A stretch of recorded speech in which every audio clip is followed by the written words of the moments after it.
Hi, Matt. Welcome to Buffalo. I'm Maddie Glab. I'm one of the team reporters with the Buffalo Bills.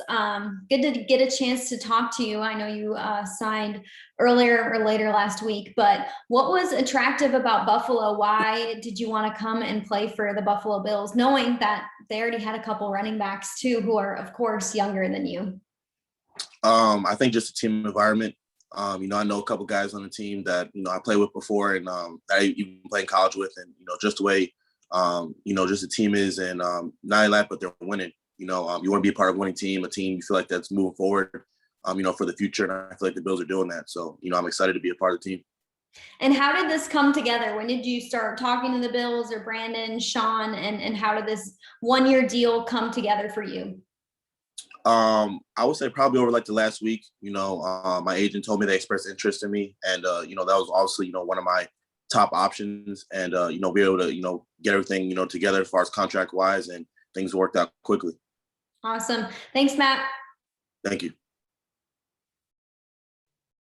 Matt Breida, Mookie Hawkins, Waffle Sports 1080. Welcome to Buffalo, big guy. Appreciate you. How will you become a difference maker in this offense this year? By doing whatever role they want me to do. I told the coaches, I'm not a selfish player, so I'm not one of those dudes, who's worried about carries and getting the ball.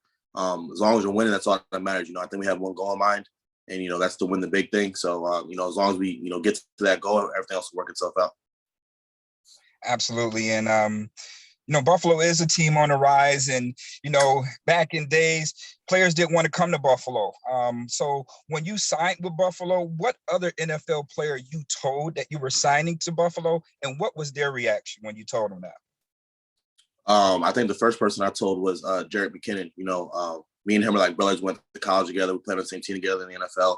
And, he was just happy for me, because, it was a new challenge, new opportunity.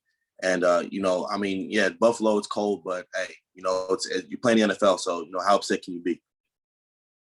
Absolutely, man. Wish you nothing but the best and welcome. Yep. Thank you. Hey, Matt. Matt Perino here from Syracuse.com. You mentioned you knew some people on the team. Who are those people? And can you take me a little bit more into those conversations, while you were making your decision and what they said about what it's like to play here in Buffalo? Yeah, definitely. Emmanuel Sanders, he had just signed. And then, Tyler Bass, he's been there for a year. Me and him have been in contact over the last year. And me and him played together in college. And, just by him, saying how much, the coaches and team is very close. I feel like that's hard to find in the NFL, and I once again, I go back to my days when I was with the 49ers, and I think that's part of a big reason why, we went to the Super Bowl, and I feel like that's part of the big reason why the Bills had so much success last year, going into the end of the season, and, they were one game away from the Super Bowl. So I feel like, they got the right chemistry, they got the right guys on the team, and like I said, I feel like it's a good fit for me, and I'm excited to be part of the team. You look at your season last year, probably obviously not how you wanted it to go, but the one game I saw that you did have double-digit carries, the yards per carry were really good. So when you're having the conversations, whatever conversations you had with Brandon or Sean or whoever, what did they say they envision for you in this offense and what you can bring? Oh man, a bunch of things. We talked about went over. I don't want to spoil everything. Let you guys guess a little bit, but nah, man. I think the most important thing is that they believe in me. I'm not saying that the other teams didn't, but it's always good. When you feel like they have a vision for you and they can see you flourishing in the offense. And I know Devin and Zach. They're going to do a great job too. So I'm excited to get to work with those guys, and I'm excited to be part of the team. And one more before I get out of here, because I just see one more hand up. You had a lot of success in San Francisco where there was a lot of guys that contributed. How important is it in the league now to have 2, 3, 4 backs that can all contribute? I think it's very important. And that goes back to what I said before. You can't be selfish, because you never know, what time of year, it's going to be your turn.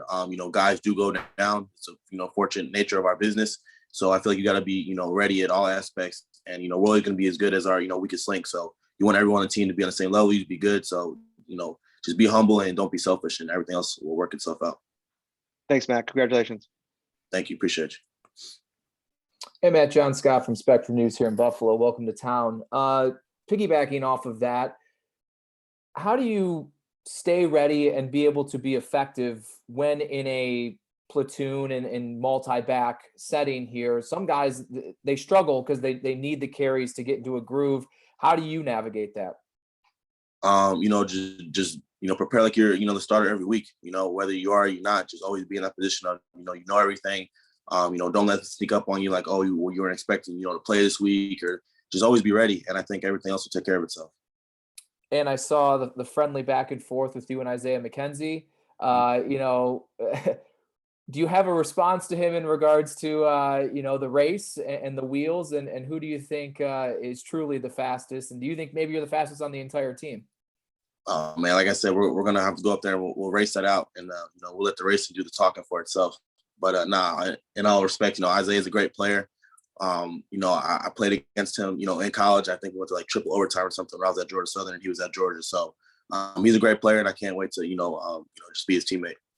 All right, do it while the media's out there. We could use the entertainment. Thanks a lot, man. Gotcha. Hi, Matt. This is Jay Skursky with the Buffalo News. Congratulations and welcome to town. It was touched on earlier, but your season last year down in Miami, I think it was about half the carries that you had from the previous 2 years in San Francisco. Just how would you, when you analyzed your year last year, what conclusions did you draw? Like I said, I did what I was asked to do. Part of my role. Like I said, I wasn't in there, asking for carries. I just wanted us to win. And, that's one thing we did do down in Miami is we turned it around. We got the team winning. So, everything else, I can only control what I control. That's how hard I play every week. So, yeah. Was there a level of frustration on your part, or was it difficult at times to do that, knowing that your role was maybe a little bit less offensively than it had been the previous couple of years? I mean, you always want to play, but I feel like, once again, me being part of that San Fran backfield and, learning how to, you have to be able to not be selfish, if you want to win. So I like I said, I didn't, go around pounding and, complaining about carries. I just wanted us to win. If we were winning, that's all I cared about. Yeah. And John just kind of touched on it there, but you're known for your speed. Just how, I don't even know, do you run 40s in the off season as like part of training?